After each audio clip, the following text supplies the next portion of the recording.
Chapter 1. Procrastination is not the enemy, but a signal.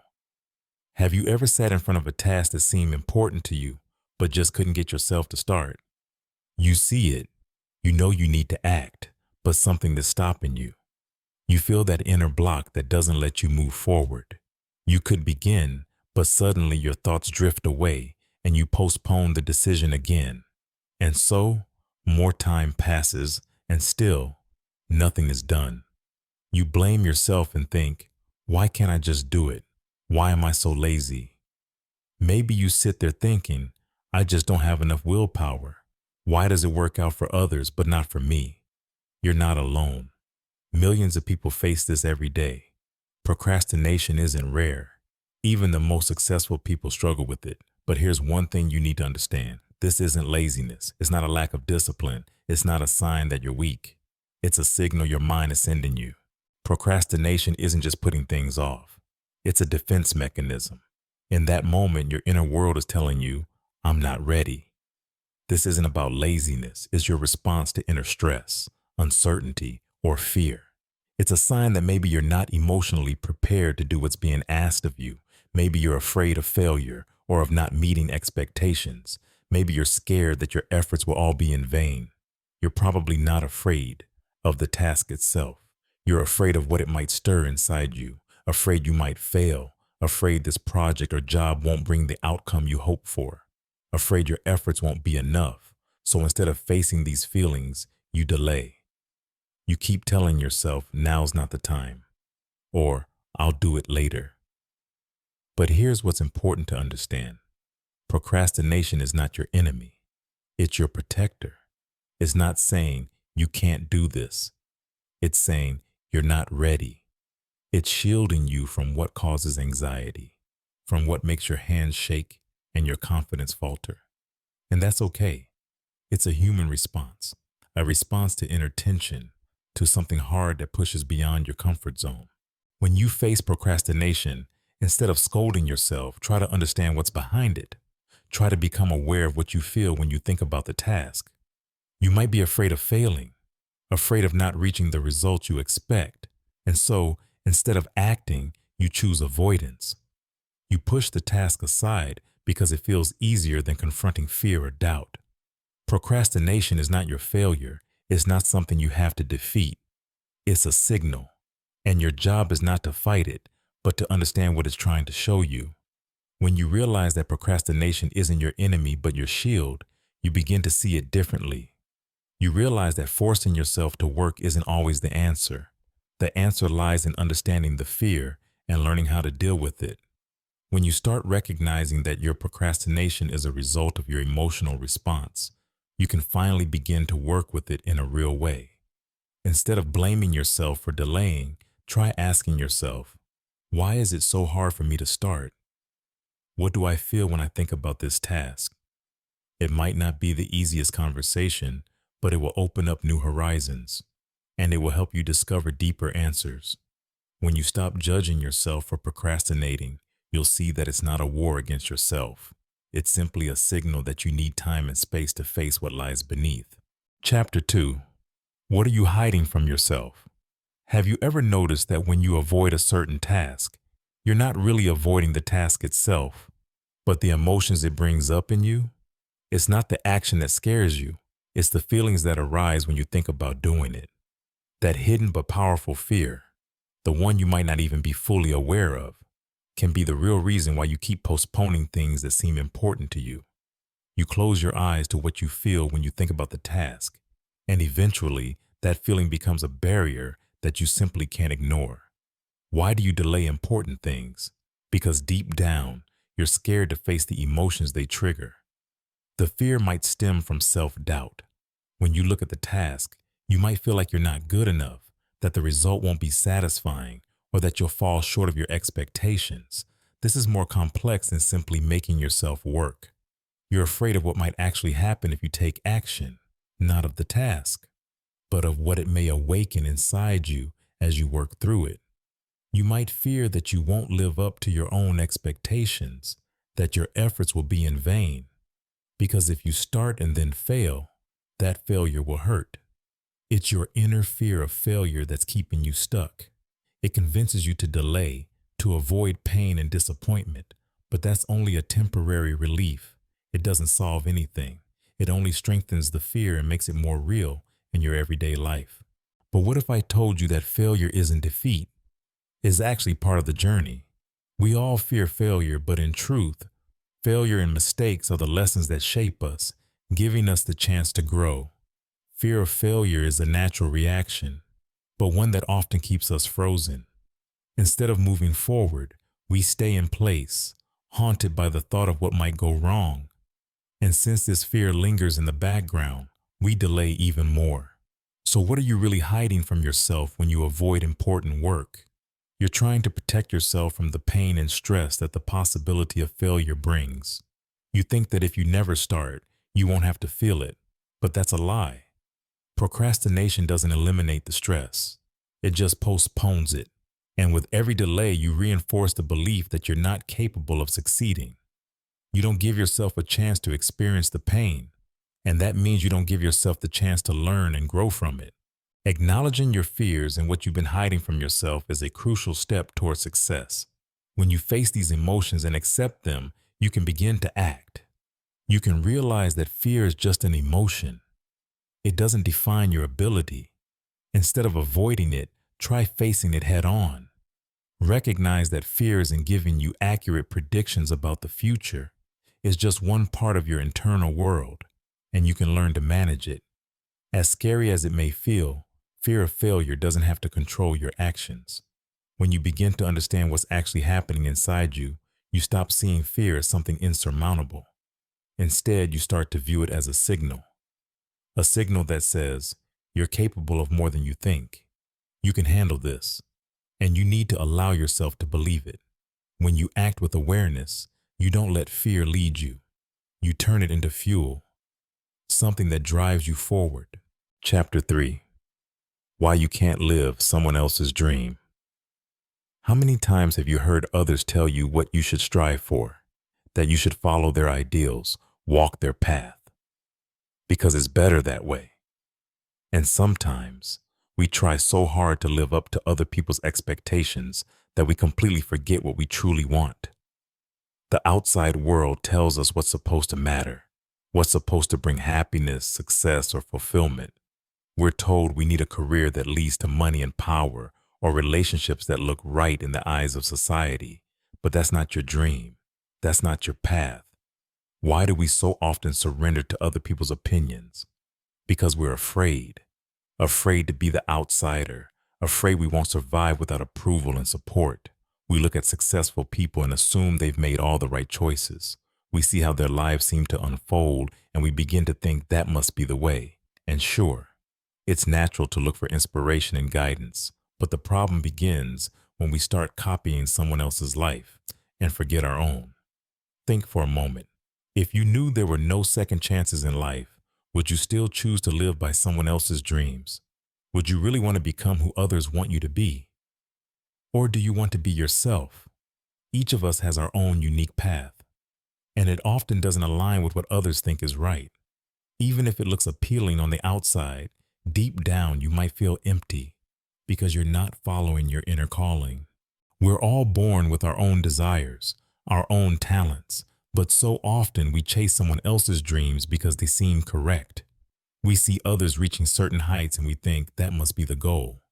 But someone else's dream will never bring you lasting fulfillment because it doesn't reflect your true self. And as long as you keep following someone else's blueprint, you're missing your own chance to be genuinely happy. How do you know it's not your path? Here's a simple test. How do you feel when you imagine achieving that dream?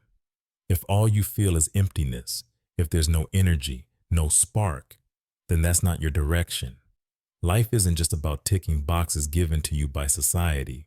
It's about uncovering what truly matters to you, what genuinely lights you up. And if you keep walking down someone else's road, you'll end up spending your whole life on something that was never yours. Be honest with yourself. You'll never feel truly fulfilled if you keep chasing someone else's version of success. And yes, it's hard. Realizing that the goals you've been taught to chase might not make you happy, but this is an essential step. Sometimes you have to pause and ask yourself, what do I actually want from my life? When you start searching for your own way, you'll find that external standards begin to lose their grip. You begin to see your life for what it truly is, not a checklist, not a performance, but a personal journey of meaning. This doesn't mean rejecting all advice or ignoring others completely.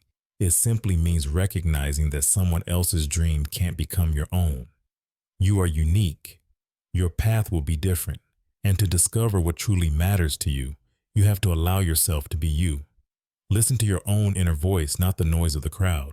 And when you begin to follow your own desires and dreams, you'll notice something incredible. Everything starts to shift. You feel alive because you're no longer pretending. You don't have to wear a borrowed mask. You become the author of your own life. You take back control. Have you ever really thought about how important it is to live your life, not someone else's? When you stop chasing other people's standards, you'll feel a sense of freedom you've never known before. You begin to act from within, not from obligation, not from expectation. And that freedom, that feeling of walking your own path, that's the real success, the kind you've always dreamed of, even if you didn't realize it until now. Chapter 4. Overcoming the fear of being yourself. Have you ever felt afraid to just be yourself? Maybe you're scared that if you show the real you, people won't accept it. You worry that you won't fit into the norms, that your true desires and feelings will be rejected. The fear of being yourself isn't just about being judged. It runs deeper. It's rooted in societal expectations, in the standards and roles that are constantly pushed onto you. And the more you try to fit into these roles, the further you drift from who you truly are. We all live under some form of social pressure. We're taught to follow certain rules, to be good, to be right, to be successful. But those standards often have nothing to do with your truth.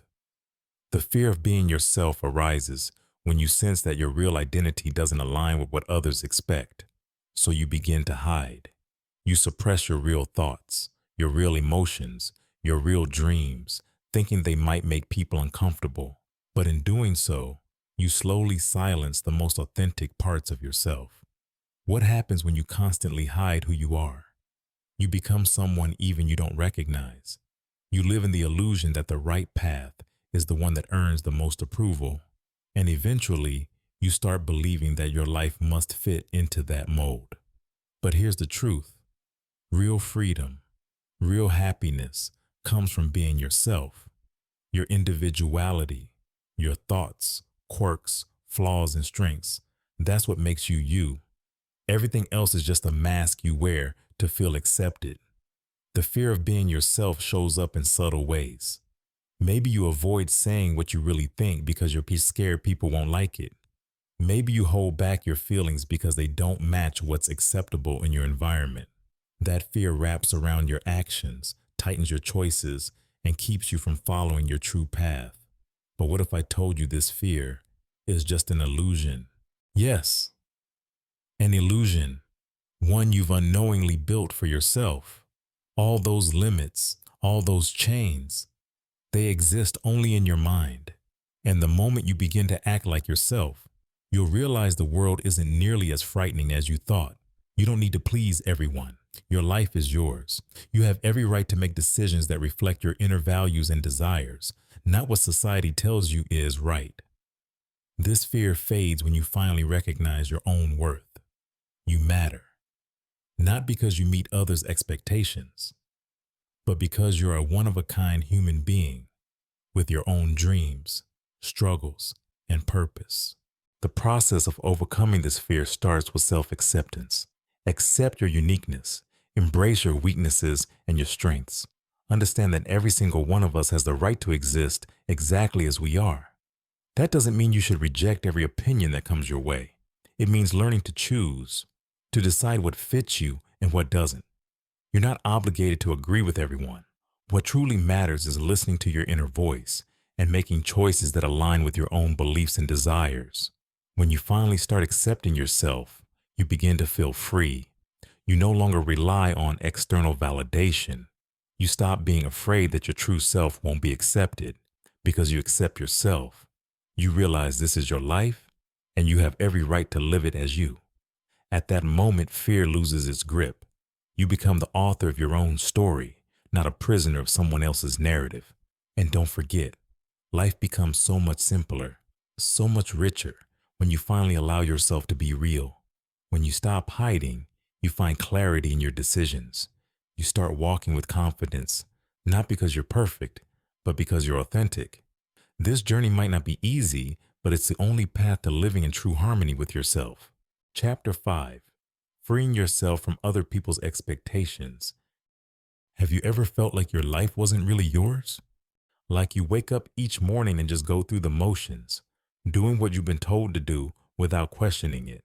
But deep inside, there's no joy? Maybe you're stuck in a job you don't love, maintaining relationships that drain you, following rules that don't reflect you, just because someone told you to. It's like you're living someone else's life, and you're not at the center of it. You're just fulfilling what others expect. But what happens when you finally decide to break free from those expectations? At first, it's terrifying. We've been taught that we must please others, that our worth is measured by external signs of approval. But what if I told you, you don't have to be what they want you to be? You don't have to meet their standards. You don't have to hide your truth for a round of applause. You can choose to live in a way that feels right for you. And that is real freedom. Freeing yourself from the weight of other people's expectations starts with one simple truth. Your life is your own. You're allowed to be honest with yourself, to choose what matters, and to let go of what doesn't. You have the right to walk away from anything that doesn't make your soul feel alive. Yes, it takes courage, because we're afraid of being rejected. But here's the thing. Other people's expectations, they don't define you. They're not your truth. Imagine waking up and no longer needing to fit into someone else's version of life.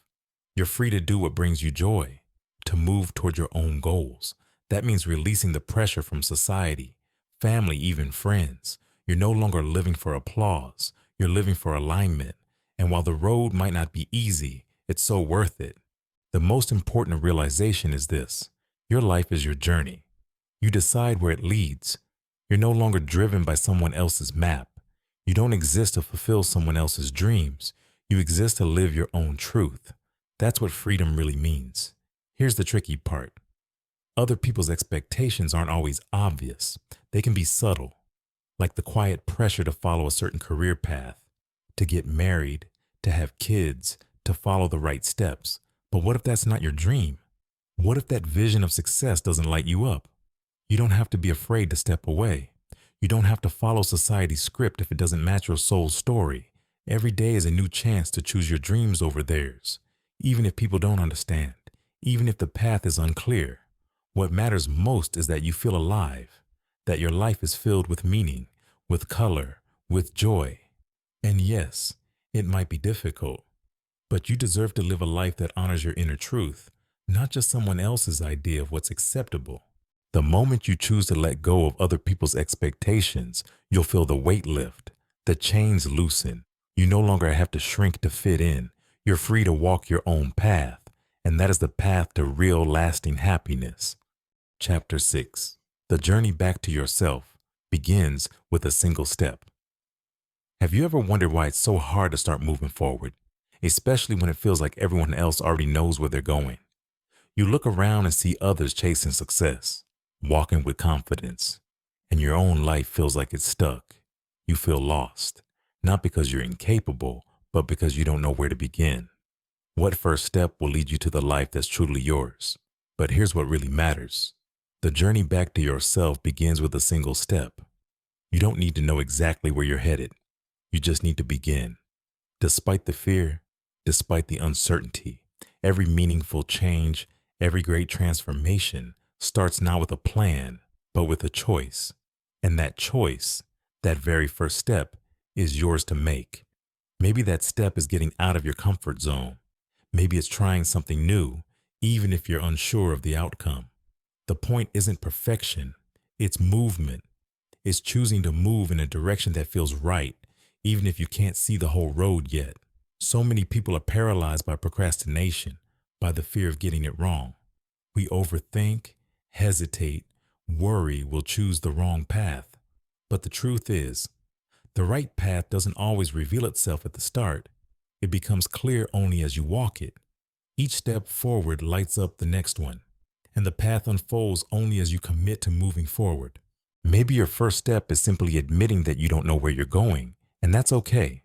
That's not weakness. That's honesty. That's courage. Acknowledging the uncertainty, accepting that you don't have it all figured out. That's where your journey truly begins. Because waiting for the perfect moment, that can hold you back for years, but choosing to start now with what you have, even if it's small, even if it's messy, that is so much more powerful than endless waiting. You can't plan your entire life in advance. Sure, you can dream, set goals, but life has a way of throwing you curveballs, unexpected changes, new opportunities, hidden lessons, and you have to be open to them. The road ahead won't be straight. You will make mistakes, but those missteps, they're not failures. They're feedback. Each wrong turn teaches you something about yourself and about the world. Even if you don't know exactly what to do next, you probably already know what you don't want, and that's valuable. That awareness of what doesn't work, what drains you, bores you, or breaks your spirit, that's a step too. You don't have to keep choosing what feels wrong just because it's familiar or safe. You can walk away from what's empty and toward what sets your soul on fire. And once you take that first step, even a small one, you'll feel something shift, a spark, a flicker of energy and motivation that wasn't there before. You won't feel as lost because you'll realize that each step, even the smallest one, is progress. It's not about knowing the destination. It's about choosing to move, about showing up for yourself. The journey is what matters, not the map. No one can predict where you'll be a year from now, but if you move toward what speaks to you, if you trust your feelings, your instincts, you will find your path. You'll carve it out as you walk it. The most important thing, just take the first step. That one bold, quiet step that opens the door to everything that's waiting for you. Chapter 7. The Power of Self-Discovery. Have you ever truly tried to figure out what really matters to you? How often do you stop and ask yourself, who am I? What do I love? What are my true desires and dreams? Too often we lose ourselves in the pursuit of meeting other people's expectations. We forget who we are, what matters to us, and we begin living by someone else's rules. All while our own dreams and longings are pushed aside, neglected, silenced. But if you want to find your path, you have to start with the most important journey of all, the journey within. You can't walk through life following someone else's directions if you don't even know where you want to go. And yes, self-discovery can be hard, even painful at times, because it demands honesty. It demands facing questions you might have avoided for years, but it's the only real way to find a life that's truly yours. Self-discovery doesn't happen overnight. It's a long and winding road. It asks for your patience. It asks you to be vulnerable with yourself. Sometimes it means looking in the mirror and realizing you haven't been living in alignment with who you truly are. Sometimes it means letting go of your past and starting fresh, and that's okay. Every step along that path matters. Every insight, every realization, every time you learn something new about yourself, it's all part of the process. There's no right or wrong in self-discovery. There are only your own truths, your own choices, and the lessons you take from them. Through self-discovery, you begin to understand what nourishes your soul and what drains it. You become aware of your strengths, your vulnerabilities, what brings you joy, and what builds up stress or resentment. You start to see what you need in order to feel truly alive, to feel energized, and that's a powerful revelation. Because that clarity, it gives you direction. It aligns you with your values. And once you know what matters most to you, you can finally begin walking in the direction that resonates with your core. But self-discovery takes courage. It requires you to face yourself honestly, and that's not always easy. Sometimes you'll realize that the version of you you've been projecting isn't the one your soul identifies with, but don't fear that realization. Embrace it, because that discomfort, that's the beginning of growth. That's where transformation happens. Sometimes the most powerful thing you can do is take a step back and reflect on the choices you've made. To admit to yourself that maybe not all of them were truly yours. Maybe they were shaped by someone else's voice, and that's not a failure, that's awareness. And awareness is the foundation of freedom. Remember, self-discovery isn't a one-time event, it's a lifelong process. You won't figure yourself out in a single day, and that's perfectly okay, because each step brings you closer to your truth. Each moment of awareness expands your horizon, opens up new possibilities for growth, for change, for peace. And the more you walk that path, the more confident you become in who you are and what you need to be happy. Only when you truly understand yourself, your values, your dreams, your essence, can you be free. Free from the weight of other people's expectations. Free to live not just any life, but your life. A life rooted in joy, in purpose, in truth. Chapter 8. Acceptance and moving forward. When you finally begin living your own life, you will, without a doubt, face doubt. You'll question yourself. You'll feel uncertain. You'll wonder if you're doing the right thing. That's inevitable. But the goal isn't to avoid doubt, it's to learn how to live with it, to keep going even when the road feels unclear.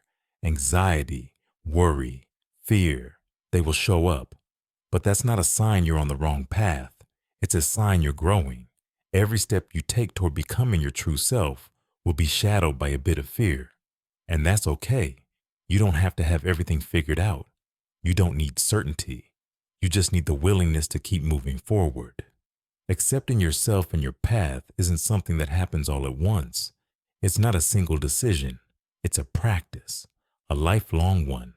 It's accepting that you won't always know what to do, that you'll make mistakes, that you're human and beautifully imperfect, but also that you're capable of healing, capable of change, capable of creating a life that feels real. You don't have to be perfect to live your truth. You just have to be honest. You just have to be real, and that's enough. The path you choose may not be easy. There will be moments when it feels like everything's falling apart, moments when your doubts get loud, moments when the old life feels safer. But every single time you choose to accept yourself, to forgive your past, to embrace your flaws, to trust your heart, you grow stronger. You learn not to fear failure, but to see it as part of your evolution. You begin to welcome change. You stop resisting the unknown. And one day, you'll look back and realize that every step, even the painful ones, was leading you closer to yourself. Every decision you make shapes who you are. Every thought, every action, every pause, that's the raw material of your life. But here's the beauty. At any point, you can choose again. You can change your direction. You can redefine your story. You're not stuck. You're never stuck unless you choose to be. And eventually, you'll understand that there is no final destination where all the answers live. There's no moment when everything becomes crystal clear forever. But the more you move, the more you grow, the more you accept, the more your path begins to make sense. The journey to yourself isn't about becoming some perfect version of you. It's about becoming the real you, the version you've been hiding, the one who's been waiting. You can find your life, you can find your purpose, you can feel joy again, but you have to be willing to walk the path, even when it's dark, even when you're tired, even when you're afraid. And the beautiful truth is, you already have. You've started. That first step, the hardest one, is already behind you. So keep going. Keep walking, even when your legs shake. Keep searching, even when the answers hide. Keep believing, even when your faith feels thin. Because this is your path. This is your life. And you deserve to be on it, fully, freely, and without apology.